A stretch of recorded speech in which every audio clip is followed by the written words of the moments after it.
We are live. Hello, everyone.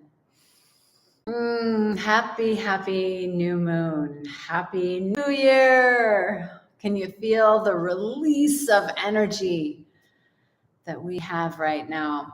All systems go. All systems go. I'm a little bit early, so I'm just going to hang out here. My house that I'm in right now has a lot of echo. The ceilings are high. And so I've been enjoying toning with my voice and listening to the echo. So I hope that's not disturbing with the echo here. It's been amazing to be in all these locations in Tulum and have to use ninja tactics to get everything working. Vanessa is here from Paris. All right, well, we're on. We're going. Yeah, if you're here, drop me an emoji. Let me know. How are you? Happy New Year. Are you feeling excited? How are you feeling? Like, how are you feeling? Katie is from snowy Chicago. Yes. I mean, I was there. I've done it. Myrna, so awesome. Feeling fabulous. Oh, I'm so glad. This is such an epic transmission. I don't know if I say that every single Sunday, but I feel like more and more the depth of these gene keys. There's so many layers to them. So many layers. Like you could listen to other people talk about the gene key and whatever gene key I'm talking about, and there's like you can pick any one piece and like a fractal pattern make a whole world out of it. And so I believe that whenever you read these gene keys, you get what you need. And my job here is to really bring through a message for our community, because this is soul education for the awakened woman. That's my mantra for these transmissions and Dharma talks. It's cold, says Vanessa, dreaming about your sunny location. Yeah, right. I wish I could send you some warmth here in due time. It wasn't so long ago that we were all in a heat wave, remember? I love being in the tropics, though, although the mosquitoes love me. And I'm going to be going back to California pretty soon. And I'm a little like, no, because my body loves it here and loves drinking juice here. So we shall see. You know, I take that in as intelligence, and also we get to be unattached. I get to be unattached. So yeah, drop me an emoji, drop me a little line. How are you feeling today? We're getting into our transmission for the new year. So today is the Lunar New Year. In the calendar that initiates the new year from the new moon. And in human design and in the gene keys, which are related, as some of you know, the gene keys came out of human design. The Rave Mandala, the circle of life, starts today. Gene key 41 is the start codon. It's the genetic messaging that tells your cells, wake up, something new. So we're in that energy of waking up, there's something new. And Gene Key 41 has a really powerful message. But let me just say, in the Asian New Year, we're in the water rabbit. And yesterday, there was so much serendipity that happened yesterday. I booked a tour because I wanted to go to this eco reserve, this bioreserve. It's one of the UNESCO sites. It's over 1 million acres of land that has been protected. And it's stunning. And it's very close to where I'm at. So I booked a tour and I was busy texting a friend, and I looked up and my best friend and her kids were getting on the bus. I'm like, the world is my oyster. We did not plan that. And we get to the place, and we looked at this sign that initiated us into the park. And it talked about the name of this water canal is called something with a rabbit. And it's a water canal. And Tulum is on water. There's all these cenotes and water systems underneath the land here. So I was like, oh my gosh, we're in the land of the water rabbit right now. So I don't know what that means, but that's exciting to me that I got to get kind of in the water rabbit portal. And that's really the magic that we get to create through being a portal of the non-ordinary. And that does segue with Gene Key 41. And also some of you were in the workshop, The World is Your Oyster.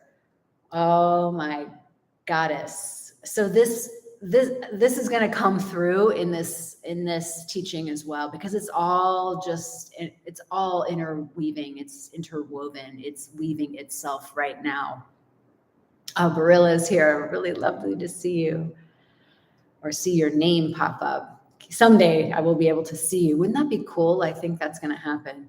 We're going to have you live here as I'm live here. It's like going to be YouTube and Zoom merged or something. Okay, so let's get into our new moon activation, our new moon in Aquarius, the Aquarian age. Like, what we know from following the cosmology, the stars, is that it's the beginning of the end of that pattern that had us interrupted, our lives interrupted. That pattern is leaving, and a new world is being birthed, and it doesn't happen in a day, right? So there's lots of transition points. There's lots of new earths, new births, and this is one of them. This is the new moon in Aquarius, signaling the end of the Capricornian dominance, and more like when Pluto, like the big titans are moving into Aquarius, and the US is finishing its Pluto return. It's signaling a completely new world. So we are becoming new people. There's no such thing as a new world without new people, new beings. I want to make it bigger than just humans, new beings. The earth herself is going through her own transition. And we can see that. I think the Nature Conservancy said that, like, there are a certain species of dolphins that are right now in the San Francisco Bay Area that have never been there before. So the earth herself is adjusting. And our timeline, the timeline that we want to be on, is a choice. And that's really why I think you and I are in this conversation around the Gene Keys and all the world is your oyster. We're learning that there's a whole other reality that exists that we can be a part of if we choose it. Otherwise, there's the dominant narrative, the shadow band narrative, that will keep you oppressed and suppressed into thinking that life is a certain way. But people are waking up out of that. Katie Bull is here. Love to see you. Good. Freezing in Los Angeles too. All right, so let's get into our teaching. The teaching for today is actually, it's got like good news and bad news in it. Like the shadow is always the bad news in it. But the question that I want to ask you is, what was the story that you never lived? What was the story that never got to happen? Think about that. When you're early on in your life, there's a story that you have about your life. In other words, Gene Key 41 talks about it as a fantasy. What was the fantasy of your life? Like, I was supposed to do this. I was supposed to have kids. I was supposed to have a family. I was supposed to make $1 million. I was supposed to be an actor. I was supposed to be what? It wasn't supposed to look like this. Is that right? How many people get to midlife and they're just like, holy shit, it wasn't supposed to look like this. It didn't match the fantasy in my mind. So the question we have in Gene Key 41 is, what was it supposed to look like? What was the fantasy that you had? What was supposed to happen that didn't happen? Brittany, I was supposed to be free. Yeah. Yeah. So that's the trick. So Gene Key 41 begins with the story. The story that we have in our life, and it comes from a pressure center. It comes from the root. It's part of evolution to have this desire to have something, to be someone.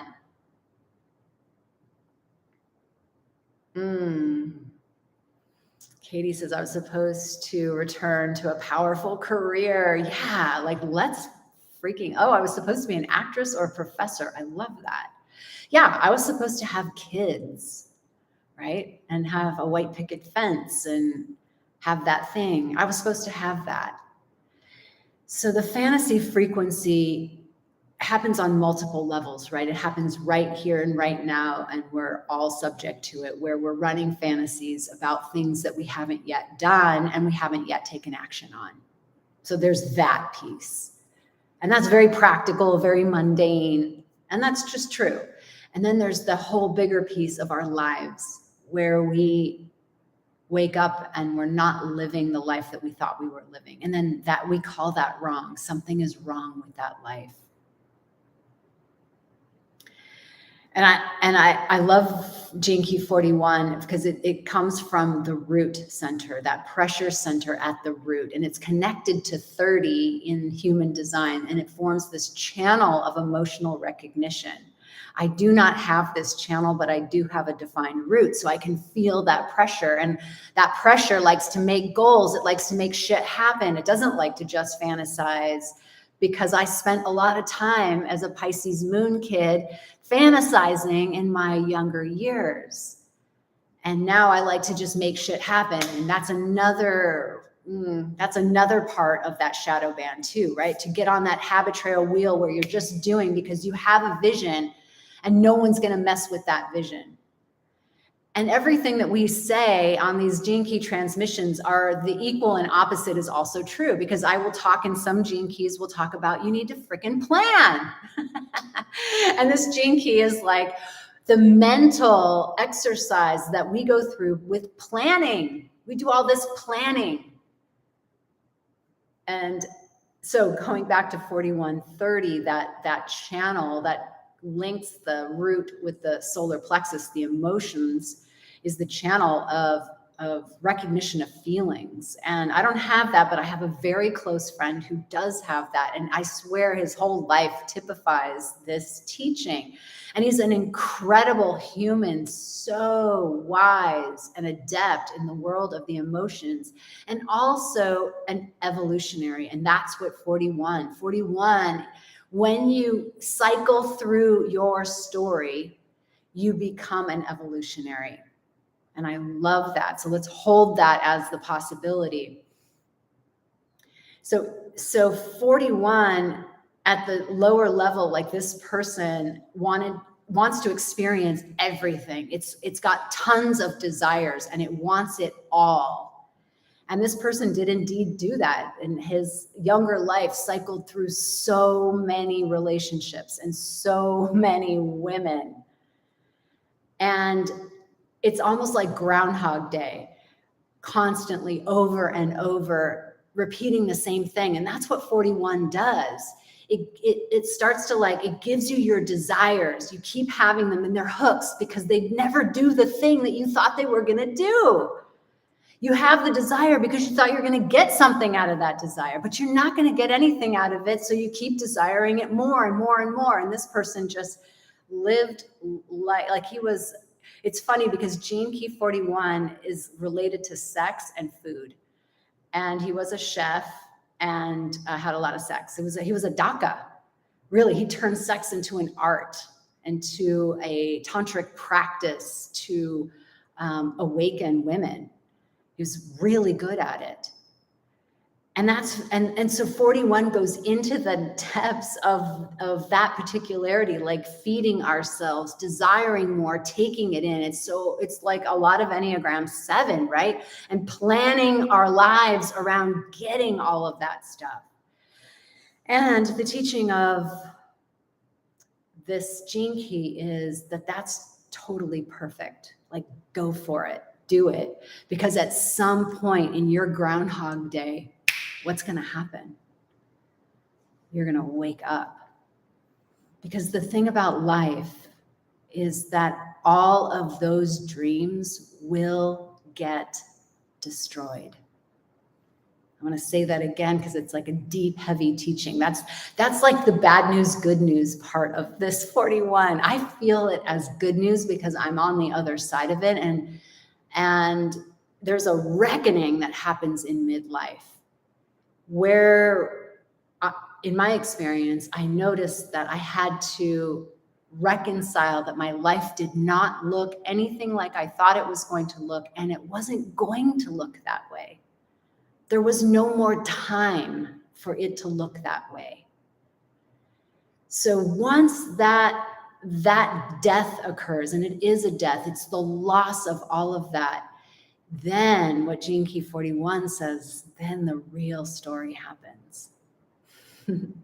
So once we die to what we think the story should be, and that is just the little self trying to solve for X. If you were in my world is your oyster, you know what I mean by that. It's trying to solve for a problem, whatever problem that is that got created out of your innocence in your conditioning. That problem may be like that I'm not really lovable, that I'm not good enough.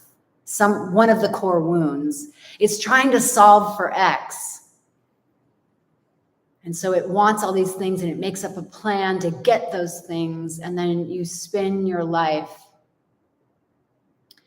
You know, one of my close friends, she met her partner in her 60s, like the love of her life in her 60s. And it is a joy to watch them together, and they were traveling and all the things, and they were super compatible and just like what they had been waiting for, which is great. I mean, I think, it happens all the time at any age. And then what happens? Well, he got a disease, a post-polio disease that has crippled him. And here he went from being this amazing athlete and traveling the world to someone whose muscles, nerves are slowly declining. And when I speak to my friend about it, it's like let's placeholder that for a minute and kind of imagine what that might feel like. I imagine and I project what that must be like. Wow, I finally met my partner and then this happens, right? And you can feel that disappointment. But that's not how it occurs to her at all. And this is why midlife can really rock, because you can really get related to something way bigger.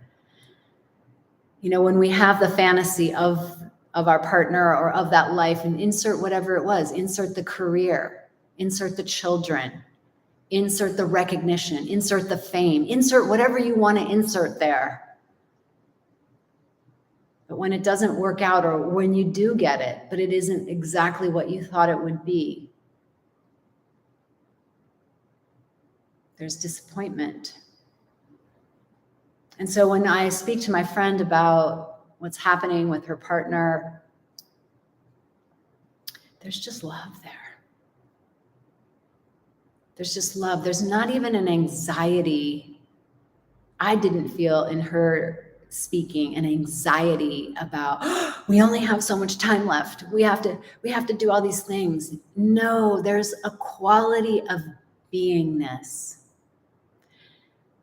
So if you were to tell a person, hey, guess what? You're going to have everything you want. And that's really Gene Key 41 says, sister, take this in. You are going to have every single thing you want. But it will come at a price. And the price will be death. And if you can let go of the story you thought you wanted to have, and let the story that's living through you live, you will have everything you want. Because what you realize that you want is no longer these compensatory things. Like, I want the house for the sake of the house, to say that I have a house. You actually start to feel home wherever you are. And then, yeah, the house comes, but then the house goes, and then another house comes. Like, that's the game that we're playing here. But 41 says the gift is called anticipation. If you can anticipate the real story. So burn through the fantasies. Burn through them until they just become ash on the ground. Wake up to anticipation, seeing the real story in there. When I hear people's real story, when I'm working with people around their business, which has been the context that I've worked with people, and I can hear the real story, maybe it's the story that's not what someone even thinks is there. They're looking over here. Oh, I'm going to coach on this over here. This is my niche over here. This is what I want to say over here. But I'm hearing, this is the gift of anticipation. I'm hearing it over here. Oh no, there's Shakti over here. This is the real story. Let me shine a mirror and a light here. Can you see it? And oftentimes the person just goes like, because there's already a story that wants to be lived through you. It's already living through you. And then the gift delivers us into the city of emanation. It's the prime emanation. It's the source code. It's the alpha and the omega. It's the end of story. It's where everything drops away. And you're just in pure being. And you realize in that moment that everything you've ever wanted, you already have. You already are that. And just, it reminds me of Anita Moorjani when she wrote the book, Dying to Be Me. And she crossed over. And when she describes the crossing over, because we, remember, do not have a language for what is happening. So we're pointing to it. And as Nisargadatta says, it's neti neti. It's not this, it's not that, but we're pointing to it. You cannot enter the Holy of Holies, last week's teaching, through your mind. So as I point to that, Anita Moorjani puts words to it, and the words she put to it was, when I had crossed over, I'm paraphrasing because I don't have her words in front of me. My dad was there. Some of her other ancestors, I think, were there, and yet they were her. They were them, they were her. It had happened, it didn't happen. It was the past, it was the future, it was the present, it was everything wrapped into one. And that experience is an experience of non-ordinary reality. It's the experience of the truth. If you were in The World is My Oyster, you know what I'm talking about, and we're going to keep that for sale so people can buy it. It turned out to be a 4-hour workshop where I support you in having connection with this non-ordinary reality. But let's just put a container around it, a context around it, that we live in a world that is like this circle. And that's us in this, and then our world is the circle around our circle. But then there's all this other stuff going on outside of both of those circles, and we don't know about it. We can't name it. It doesn't have a name. It isn't causal. You can't cause it. You can't make it happen. And that's where the realm of the mystery, the realm of being, lives. And so when we transition out of this duality into the other realm, it's like the Buddhists talk about the white light, like everything becomes clear and known, says the Tibetan Book of the Dead. And so in that moment, everything you want, everything you have ever desired, I imagine we smile, the we that we think we are, the two we's. I was talking to the guide on that trip yesterday about Mayan cosmology. And he was talking about it being very similar to the Egyptians, which has some Kundalini yoga has 10 bodies. But he was saying that the Egyptians have this notion of this subtle body and the soul. That's the same in Kundalini yoga. So there's the subtle body continues to reincarnate, and the soul just is that oversoul. It has all the gathered experiences. So that's how you can contact people. It's actually the opposite. The soul reincarnates and the subtle body retains the experiences of this lifetime, which is how you can make contact with people who have crossed over. Like I can make contact with my dog, even though the soul of my dog has reincarnated. So there's that beautiful mystery of the many parts of our own being that ancient teachings have pointed to experience. And maybe you've had your own experiences of them. And when we get to the new moon in Pisces coming up in late February, if you have the moon in you downloaded and you're a member of the Evolving Sisters Network, you're going to get my prompt. And I was just making that prompt for you. And that's really the province of that particular time, where that new moon can give you access points, because the mansion of Pisces rules the unseen world.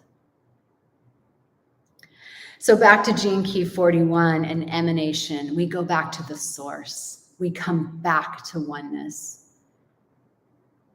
And I love what Richard Rudd said, and it made me burst into tears, so I want to paraphrase it here, and that is that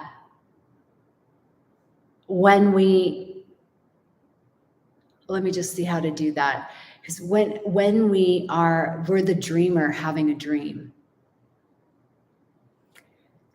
And someday we'll wake up from that dream. And yet, if we were awake, we would have missed that dream. So isn't it beautiful? At least where I sit and stand from right here speaking to you, I feel this sense of beauty that I get to witness the incredible storyline called my life. And if you're at a place where you don't like the storyline called your life, just hold on, because that's life doing you. It's massaging you. It's helping you let go so that the real story can live through you. And one day you'll wake up and there will be no story. And so from where I sit, I'm so grateful for the story. So today on this new moon, you get to ask yourself, what is the story that is living through me? If I stopped trying to control life or looking good or having what I think I want because it would make me feel good enough or lovable enough, or insert your particular desperate driver. When we die to that desperate driver, when we just give up on that, like in Groundhog's Day, well, Bill Murray, what happens to him when it's like Pete and repeat? He wakes up inside of it. He learns to ask a new question. That's Gene Key 41, the new start, the new codon. It's always a new moment. Are you ready to wake up to this moment, this new moment, and allow the story that wants to be lived through you to live? It could be no kids. It could be no career. I don't really know, but the world is your oyster. I guarantee you that.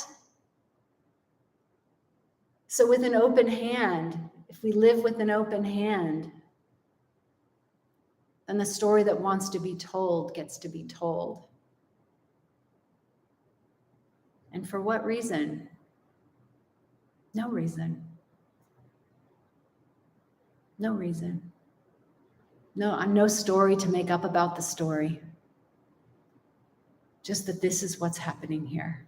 And inside of this, I get to experience bliss. I get to experience anger. I get to experience rage. I get to experience irritation. I get to experience joy. I get to experience sadness. I get to experience the whole range, the entire enchilada, which is 41, connects to Gene Key 30. That is like the channel of feeling it all.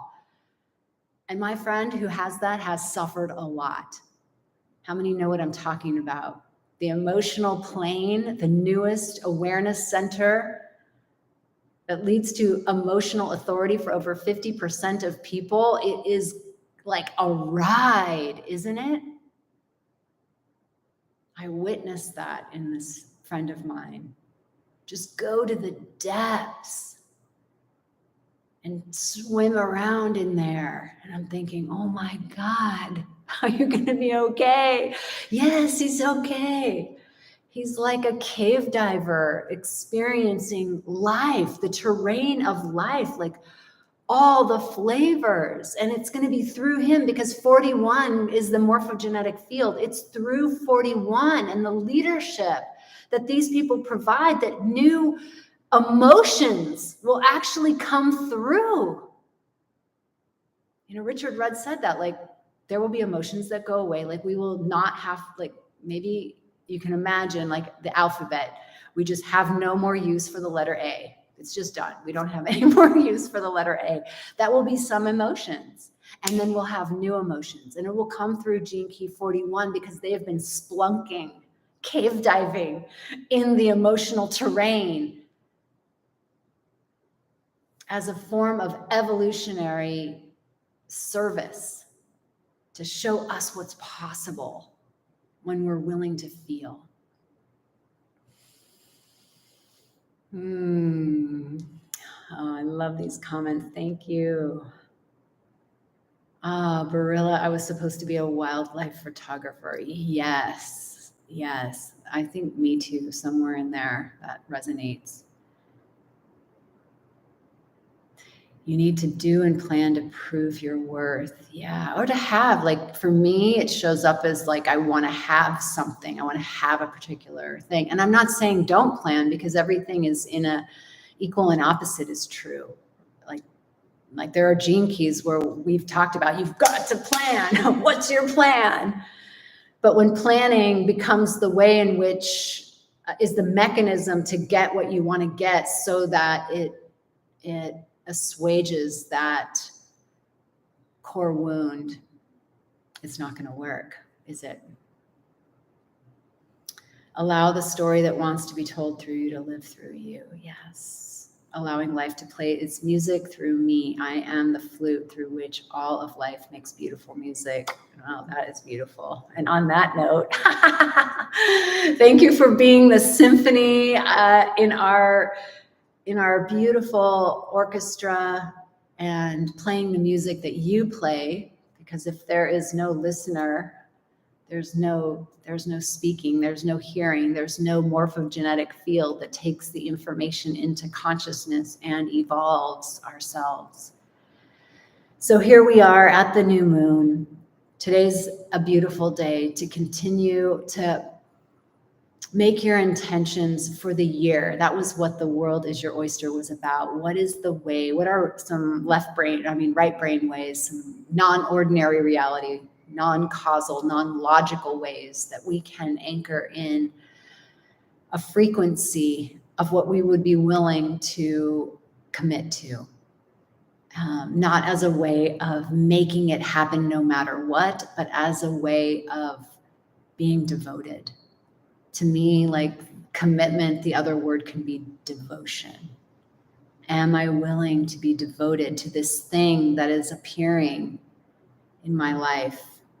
And you get to say what that is. You get to track the ways that you're becoming and use these statements in the moon in you to pull you forward, to open up as a kind of a lever or a key to open up non-ordinary reality for you, so that you look back and you're like, wow, that really did happen. Like the thing that I intended really did happen.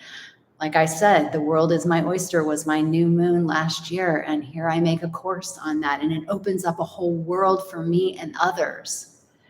So what are you on this new moon willing to intend for yourself? And go deep. The problem that I see on that workshop and with working with women in the business mastery is that we're too vague. We're too general because we try to squeeze it all. I want joy, love, and abundance, flow, and amazing. And I want this, but stop. That's hungry ghost. What's the one thing? Because we have freaking 13 moons, okay? And one little thing takes care of a lot of things. So if we can back off of that hunger to have all these things and this fear that if I didn't name it, I won't get it. I think there's something in that manifestation world. Oh, you left that off your list. That's why you didn't get it. No, I'm just not even going to buy into that. Let's go back into what is alive for you now. What's alive for you now in this new moon? In the next 30 days? Who do you want to be in the next 30 days? I am who? I commit to what in the next 30 days? And it may even be a full cycle. So it may even be in 6 months that you start to see the fruition of that. But you'll see little sprouts coming up in the next 30 days because you've trained your inner sight. Your body and your being are in alignment with it. All right. It keeps my heart open no matter what. Asking a new question, allowing life. Okay, let's see. He asks a new question. Yeah, that's the beginning of the start codon. So to wrap up 41, we are at the beginning. We're at the beginning. And in the I Ching, the 41 is called the decrease. Isn't that interesting? What an incredible paradox. Because it's neti. Because when you see through fantasy, you know that it's about taking away, pulling out what is not true, what is not you. It's the decrease to come to emptiness. That luminous, black hole that's full of light, it's that luminous, radiant self. So, thank you, sisters. Type in the chat what you are taking away. I'd like to just read a few of them, and then I'm going to end. And if you haven't been downloading or practicing the moon in you and you'd like to, there are still 11 moons left, and you'll get prompts for each of the moons in the moon in you. I think we'll put that into the description below. So what are you taking away? Katie says, am I keeping my heart open no matter what? Yeah. I'm taking away for me that the story that wants to live through me is actually the juice. And so it allows me permission to let go of the things that I thought I wanted. And I get to see some of you on the razor's edge. It's going to happen at the top of the hour in 20 minutes. We're going to meet on Zoom for walking the razor's edge, and we get to go a little bit deeper into this teaching and into what you are intending for this new year. Beautiful. Yeah, if I haven't seen the answer, Brittany's taking away, I need to ask a better question. That's beautiful, sister. I love that. Asking a new question. You're taking away aliveness. Priestess of truth. Aliveness. All right, my sisters. I love you. Happy New Year. Happy Water Rabbit. May we experience 2023 together in community as we initiate this Aquarian age, and we use technology to our benefit to serve the collective. And so let us end with a prayer, rubbing our hands together. Like, let's just shine it out, gathering all the positive energy we have generated here. My hands are like moving. May all beings benefit from the merits of our efforts. Namaste.